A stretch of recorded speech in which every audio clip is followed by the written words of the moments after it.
My name is Joseph Callahan, and we are in Monrovia, California, KGEM TV studios, where today we're interviewing a veteran, Leonard Jerome Guardino. And Leonard goes by the name Jerry, so I'm going to call him Jerry from this point on. He was born in Sheepshead Bay, Brooklyn, New York. You got it. On August 27, 1923, which makes him 94 years young. 94 years And he ancient. He looks great for 94. Sure. And he's one of 8 children in the family. That's right. Now, his parents were Italian immigrants Right. who came to the United States. From Sicily. From Sicily. Yeah. And had a large family in the New York area.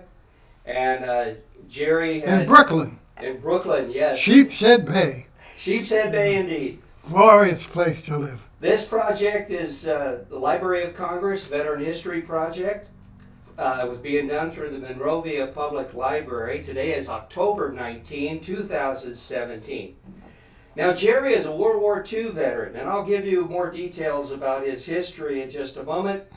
But I just want Jerry to tell us a little bit about his high school. Where did you go to high school, Jerry? I went to James Madison High School in Brooklyn, New York. All right. A wonderful school. Right. And you played football there. Yes, didn't you? I was a football hero, so to speak. You remember when the war broke out while you were in high school? Yes, because I came from a large family, so my older brother was in the service. Yes, and that was Al, correct? Alfonso. Yeah. He was a lawyer. Okay. Now, he went into the Army, and he was an officer, is that correct? That's right, yes. Yes, but you also had a friend. Your friend's name is Charlie Clipper. Charlie Clipper was in the Marines. Yes. And he must have been a really fine-looking man in a Marine uniform. He was in, and when I say he was in the Marines, he was in the war, in the battles, while he was a Marine. Wow. All right, so you looked up to both your brothers. Yes, well, Al they were older than I and was. Charlie. I was a twin. I had a twin sister. Yeah. Twin sister Betty. Well, when you have 8 children in a family, it's good for your mother to have at least 2 of them be twins, wouldn't you say? I didn't have anything to say. I had to talk to my father about that. Okay.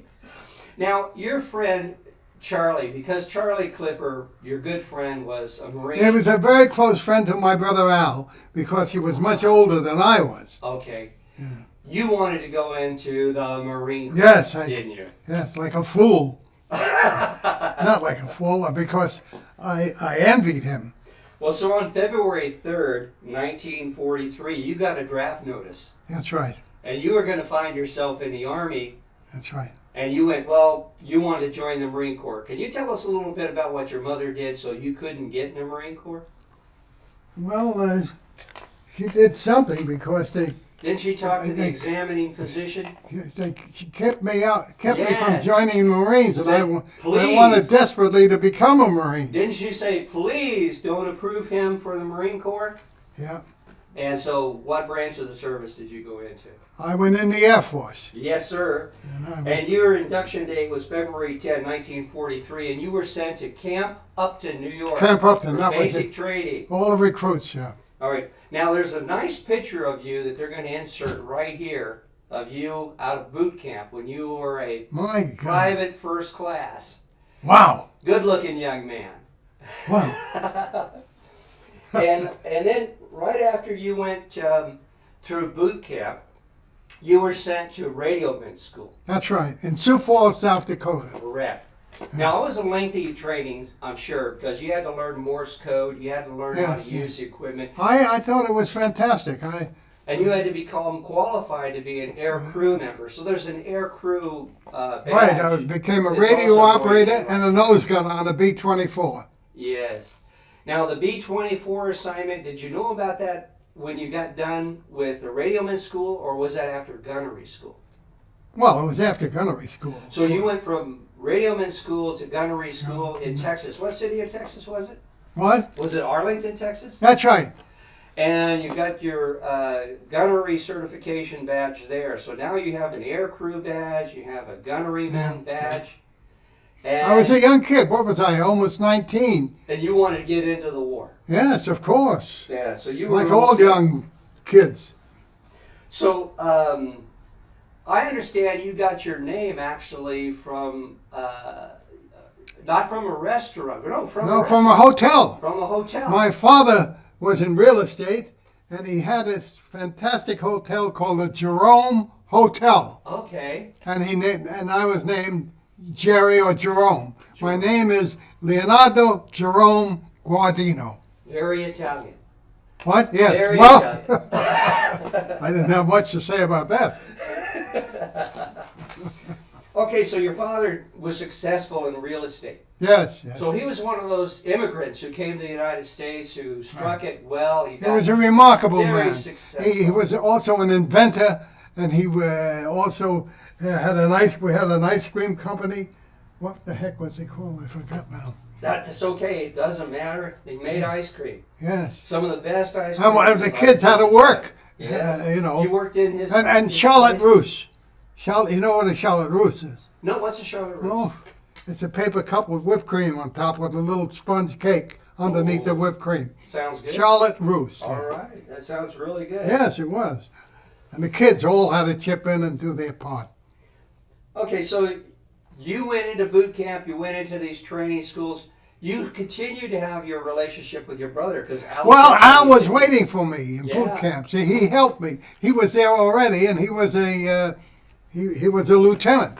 Yes. So that was a big help to Did me. he give you advice on? Yes, of how course. what to do and Yes, what to apply for? he told me what not to do. Okay, so it's more important, isn't it? I think so. Knowing what to stay away from. Yeah. So you stayed in touch with your older brother throughout the war? Because it's already 1943. There's a couple of years left to go.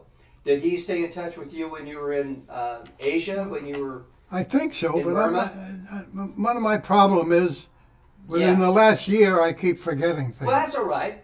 It might come to you At later. my age, Yes. I'm ancient. All right. So you were assigned to the B-24 Liberator. Right. It's a bomber. That's right. Now- And it had the B-17s, Yes. which were mostly in Europe, Yes. and the 24s, we were sent to China. Yes. So China. And I was a Burma, radio operator and a nose gunner. and a nose gunner. Tell us, please, what happens? You're a radio operator primarily. What happens when you go into the combat zone? Well, you don't fool with the radio. You go up to. We had the waist gunners. Yes. Sometimes I was a waist gunner, but I was primarily a nose gunner. In the front of the plane, the big bubble, that's where I. And we were primarily after Japanese shipping. Yes. So you went off to the sea. And then we had land targets. Yes. But which meant when you went after a ship, you had to go right over it. You Yes. couldn't- They're there were no shooting f- at you. And all they had to do was shoot up. Oh yes. Oh yes. So Now you had twin 50 caliber mounts. that's right. Didn't you? Yes, and Can you remember what and it was you- like to and shoot you a had to twin take them 50? apart blindfolded and put them back together. Yeah. So Can you tell everybody what it's like to shoot a twin 50 caliber? well, that's a considerable piece of equipment. It is. It is. I fired a single, and I can tell you, Yeah, it's you quite can a kick. get the sense of it. But as a youngster, you gravitated toward it. You wanted very much to learn how to do it, Yeah. and if you didn't, you were in trouble. Now, while you were in this combat situation in Burma, China, the Philippines, China, Burma, India. They And call India. that the CBI. okay, that's what China, that stood Burma, for. India. Your flight crew, your squadron, 14, was it Yes. 14? 14th Air Force. Was merged with the Flying Tigers, and everybody Yeah. knows about the Well, Flying Tigers. To the extent that we were in China, Yeah. they incorporated that. But we were on our own, pretty So much. you pretty much flew independently with other bombers. That's right. You went off to the sea, the Philippines. Oh, and occasionally we had a group if the target was Yes. big enough. So that's why there's a patch that I saw that you have, which is a Flying Tiger patch. That's because right. That was actually your unit once That's the right. 14th was Correct. combined with them. Now, you got shot up on one particular mission pretty bad.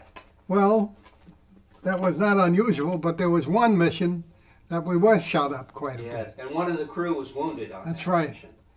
The plane was shot up so badly that you had to make a landing That's right. We somewhere had to make- other than at home. We had to make an emergency landing. Yeah, to get both for the crew member who was wounded and And also then eventually to they repair the found plane. us. I forget who found us and recovered. Well, that's all right. Now I you forget flew, who it was. you flew 25 combat missions. Now, I Yes, wonder- that you had to That was qualify. during a time that when you flew 25 combat missions, you were rotated away from combat. Correct. So, did you start counting down the missions and going, this was mission number 1, mission No, number no. 2, mission number 24? No. Do you recall what it was It's like? just the big thing about going on a mission was coming back. Yes, yes. That was the important Do thing. you remember how you and the other crew members reacted after you finished the 25th mission? Well, Were you happy? I think we were. Yeah, I bet. Yeah.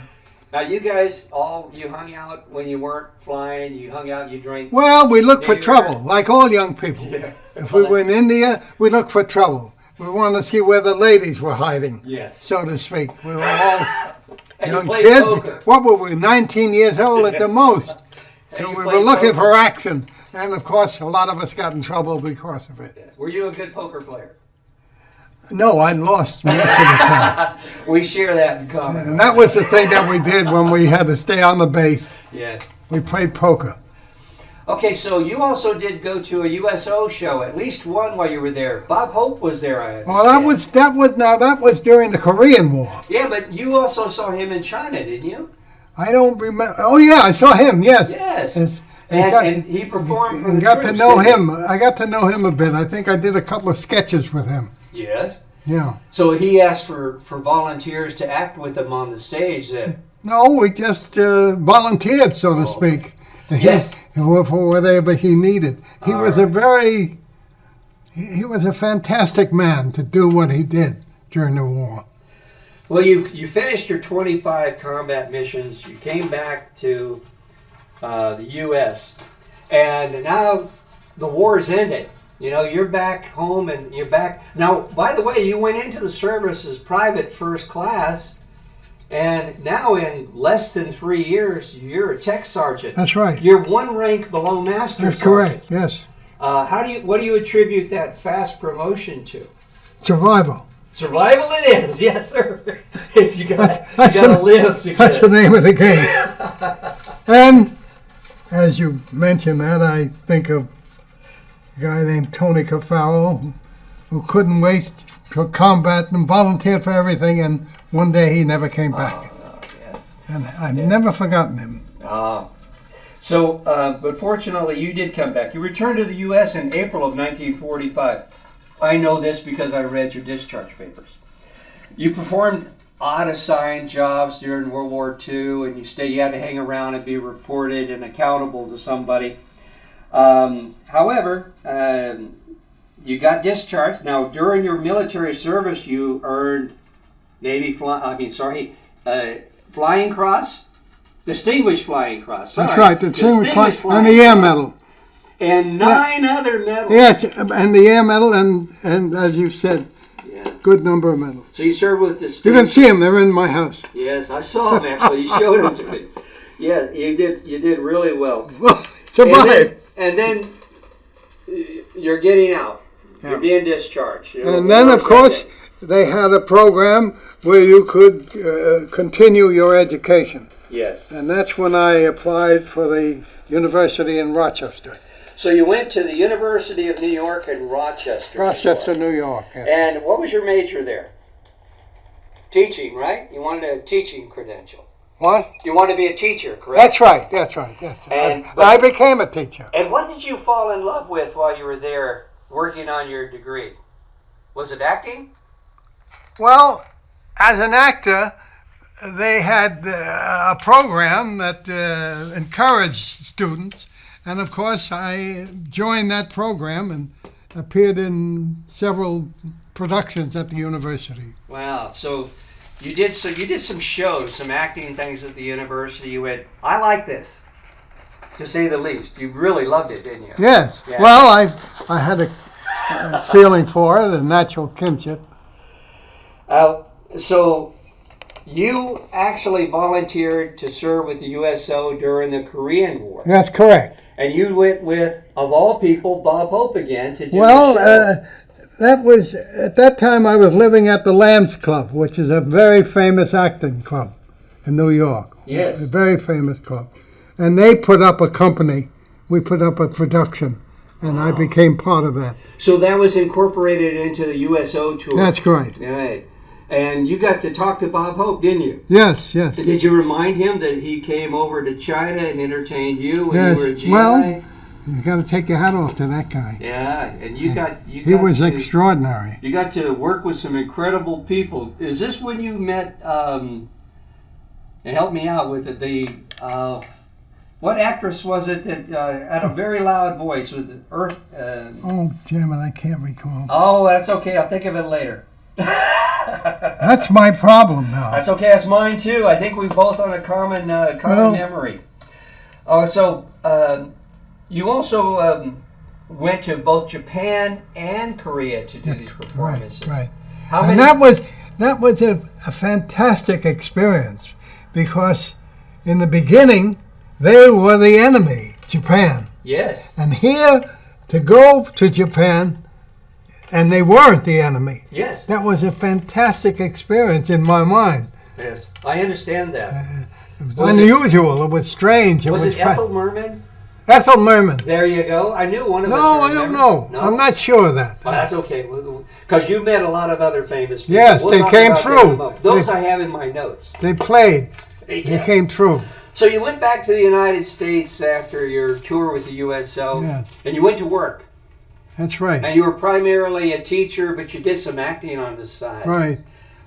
There's an old TV show called Car 54. Where Car Are You? 54, where are you? I had a running part in that. Yeah, and you got a speaking part in it. Yes, I had a character that reappeared Now, frequently. you did comedy in that. Yes, didn't you? right. Yeah? Yeah. Did you enjoy that? Oh, very much so. What was the camaraderie with the cast members like? Well, they were all very professional, you know. Oh, yes. And to me, it was a terrific experience to be associated with them. And even before that, you actually did a play, and the play was, and I'm going to find my notes on it, The Dark is Light Enough. Dark is Light that was on Broadway. On Broadway. With Christopher Fry and Tyrone Power Catherine Cornell. and Catherine Cornell. That was the Big Apple. Christopher Plummer, yes. And Chris Plummer. Yeah. But, I had a small part. well, you were, I think, the third soldier. Yes. Yes, the third soldier. Right. Yeah. And but way down here, even below you, is a man who played Rusty, a Hungarian corporal. His name is Sidney Pollack. Sydney. I became very close friends with Sydney. Yeah, there's some interesting names on here because I look at this and I go, wow, you even had top. And when he became a director, he would give me a job once in a while. That's great. John Williams. Right, John Williams, wonderful actor. Let's see here. Oh, and as we mentioned, Tyrone Power. Now, it was only a couple of months, this play, but it was a couple of months on Broadway. Yes, in 1955. Yeah, that's right. And so, what brought you to California? How did you end up out here? I had a relative out here, Ah, and I came to visit, and I said, "This is the place." beautiful weather, Yeah. nice. Well, Plus, the movie studios are here. that's it. That was work here Yes. for an It actor. gave you an opportunity to go and audition. And I had an agent, so get some I was parts. up. I did little bit parts in various shows and so forth. Well, 2 weeks ago, I wake up early in the morning. I wake up about 6 o'clock in the morning. Wow. I turn on the TV set. My favorite show is Columbo. And What? who do I? Columbo. Yes, my I was in favorite Colombo. show. I did several And who do Colombo. I see standing in the show? You. Yes. A few years ago. I had a recurring part. Yeah. You were Sergeant Burke. Right. And Sergeant Burke had no speaking parts. Well, But- the one you saw. Not the ones I saw. He stood in the background, but you had a great mustache. That's right. And I went, I know him. He's Jerry. I know that man. Gadzooks. Which my wife didn't appreciate at 6 in the morning that I yelled out. Oh, God bless Jerry her. on TV. She should have a medal. Give her some of my medals. Yeah. So, in addition to you doing teaching now and working with the movie industry, you also are teaching people who want to go in the film industry. That's right. I had my own. I had my own classes that I had students that I was working with. Oh, right. And like you worked for a year at UCLA. That's right. Teaching directing. That's right. And so they approached you. They called you up, said, Jerry, you have the experience that we're looking for. Would you teach a class for us this year? Yes. And so, do you recall if any of the people that you taught made it? No, I don't recall. Well, I don't know if any. I think there was one person, but I've forgotten his name. Yes. Well, Sidney was in there. Sidney Pollock. Sidney Pollock was there. Yeah. So he came to you for Yeah. training as well. Yeah. Now, I have 3 pages of TV and movie credits under your name. I did a Google search, and your name is all over the internet. Now, don't mistake me for Harry now. No, I'm not. It says Jerome. Harry, right here. Harry had a Jerome. measure of fame. Oh, well, you're famous in your own right. So what I did is I went through. I'm just going to read some of the movie credits and TV series: State of Grace, The Pretender, Highway Heartbreaker, Dead Men Don't Die. I remember that one. I already mentioned Columbo, and you did a lot of work with Columbo, didn't you? Well, I've reappeared on occasion. What was Peter Falk like? Oh, Peter Falk was a terrific person, Yeah, a wonderful guy, and a very talented man. very good. And Matlock. Matlock, yes, It says your part was you were what, the bald man? I guess so. Hooperman, a TV series. Yes. That's just page 1. It goes on and on and on. There were Gadzooks. movies, Fantasy Island, Chips, The Phantom of the Open Hearth, Starsky and Hutch, Starsky and Hutch, yes, I did more The than Paper one. Chase, Getting Married, The Rockford Starsky and Hutch, I Files. remember quite. I did several of those. Mm-hmm. And one of the TV movies was Tarantulas, The Deadly Cargo. $6 Million Man. Yes. The joke that I had about you, Jerry, was he was a $6 million man. You were the $3 million Yes. man. Where'd you get that list? My God. The Blue Knight, The Rookies, Doctor's Hospital, Macmillan and Wife, Crime Club, Cannon. That was another detective series. I got to show these to my wife so she I'm going knows to give I this to I you. was working and I was on the payroll. I was on the. The Missiles of October. That was an excellent movie about young John F. Kennedy. The Bob Newhart Show. That's right. Let's see here. Sons and Daughters, Kojak, Garden of the Dead, Man on a String, Octoman. Octoman. That was a Mother Hubbard. A friend of mine directed that. Yes. Yeah. So you, There was something about that rings in my mind, and I forgot that. There was a special that's experience about Octoman, and I can't recall what the hell it was. well, that's quite all right. Now, in your years in the movie business, how long have you been retired, Jerry? Do you recall the year you retired? No. Uh, When I couldn't get work, that's when I retired. It's a good time to retire. I know what you mean. Yes. So looking back now on your military service, on the time you spent in the military, what are your feelings about the military, first of all, and then about war in general? Well, when we're recruits, when we're young, we look forward to it. We want to participate. I had an older brother, as I told you, Yes. who was a lieutenant. Yes. And I was in the Air Force. He wasn't in the Air Force. And to be part of something that was affecting all of us, it was a fantastic experience. Also the fact that you were young and wherever you were exploring whatever cities, whatever places. Like India was a fantastic experience. Yes. To go to India and so forth. And the Chinese were our friends. Yes, that's and right. So they took care of you no matter where you were. That's right, they did. They were wonderful about that. Yes. And as you said, you actually got an opportunity with the USO to go back to Japan, our former Yes, enemy. and that was a whole different experience. And you got to come know back them, again. You got to know them in light of the post-war. That's right. It was and a whole. What were your thoughts about these people when you got? Well, I was touched. You see it from a different point of view. That's the difference. Yes. Here we're coming back to a place where originally they were the enemy. Yes. You see? So everything was in bigger. Like for all of you, when you're young, when you're going into some kind of venture that's an experience, Yes. we look forward to it. And Would we you recommend- participate in it, and we get in a lot of trouble because we participate. And we try to survive. Survival was the name of the game. Yeah. After the plane got shot a little bit, and you knew then that there was problems. This is real. Things changed a little bit then. Yes. You know. Yeah. Would you recommend the military to somebody who didn't have any other plans or any other? Yes, I would, because it necessitates that you become mature about your own person, that you participate in something that you want to become a part of, and I think it has to do with making you feel more mature about everything. Yes. Okay. It was a fantastic experience. We were all young. All the soldiers were young. Yes. I was, 19 I think I was 19. Yes, you were. Yeah. And today you're 94. And you look pretty good 94. for 94, Jerry. 94, about 94. And I'm going to go like... Oh, it'll be 95 again. So, what are your thoughts about war?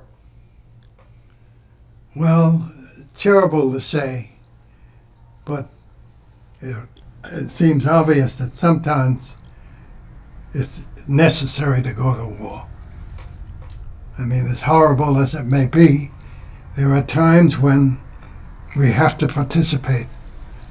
We're given no choice. That's right. I believe that was your exact That's term right. to me, was you're given no choice and you have to. But as you're young, all of you, when you're young and you have a venture like this, you run toward it. You don't run away from it. Correct. Yeah. You know, you Of want course, to when you're become 19 part of it. When you're 19 years old, you're not afraid either. No, well, I stayed in high school extra because I knew I was going in the service. Yes. See? And in high school, I was in the football team. I was all Brooklyn and all this and all that and so forth and so on. Well, do you remember when you got out of the military, do you remember like how many GIs were going to school? Were there a lot of GIs in school with you when you went? I don't recall. You don't recall? Do you remember what it was like to find your first job? Was it difficult? Because you didn't have a working job before the military. Well, to make a buck, I usually got a job in a restaurant as a waiting on the counter, service as a cook and a short order cook and stuff like that. That's a joke that goes like, you're in acting. What restaurant do you serve in? That's right. No, that's true. It is true. I know. Yeah. I understand. Because that. you have to survive. You have to find a way to survive. And you got to pay the bill. That's right. Now, you told me something that I wish your wife was in here to hear. You said the best thing that ever happened to you was Marguerite. That's right. Can you elaborate on that? Well, Marguerite is extraordinary. That's your wife. She spent her life taking care of people at the, what the heck's the name of it? I forget. She took care of people. She seems to do a good job of taking care of you. Well, I don't know how she puts up with me even to this day. I said, you can have all my medals. She says, show them. She doesn't know. She never said that. Well, you're a testament to the saying that behind every great man is a great woman. Well, I guess they can say that, but I'm not a great man. I just managed to survive. Well, and stay out of trouble as much as I could, which wasn't all the time. Well, I have to disagree with you because I think you are a great man. And I want to thank you for your service. You know, you are of that generation that actually went out there and made it possible for Americans to live in freedom and at great personal risk. And we thank you for your service. I didn't. They sent us there. Wherever they sent us, that's where we went. But you went. Yes. Oh, yeah. And you did we your participated as best we could. Yes. And did whatever we could. And you went in harm's way. And we do thank you for that. That's part of the job. Now, do you have any final thoughts or remarks that you'd like to share with everyone on this video? Yes, I think it's a wonderful experience to participate in the service, no matter what. As a Marine, a soldier, Air Force, or Navy, for a youngster, probably in their late teens, to participate in the event that has to do with part of your company, your country, being part that helps your country. I think it's a great experience for your maturity and to help people. Now, when you moved back to Monrovia, and we're getting close to the end of this, when you moved back when you lived in the Monrovia area, you joined the American Legion here. Did I what? You joined the American Legion in Monrovia. You're a member of the American Legion. Yeah, that's right. And the thing about the American Legion is that if I pass away, they will help my wife. Yes. And that was very important to me, because you're looking at someone who that didn't make a lot of money in his life, and never run into great debt, but never assumed great wealth. Yes. So that was important to have that, to know that the American Legion will help you if something happens to you and will help your wife. That was very important. Now, what I'm doing here, interviewing you for the Library of Congress, the Veterans History Project, you did for the American Legion in this same sound studio. Isn't that true? Yes. Do you recall how many veterans you interviewed? No. But a number of them, yes. I'm sure. Yes, several of them. So you're well known here in the city of Monrovia. I don't think I'm well known, but I participated. You will be, because this is going to be shown to everybody in the city. Well, thank you again for your service, and it's been a pleasure interviewing you, Jerry, and I hope we formed a lifelong friendship. That would be nice. Thank you for the privilege. Hold on there just a second, Jerry. Let me skip here.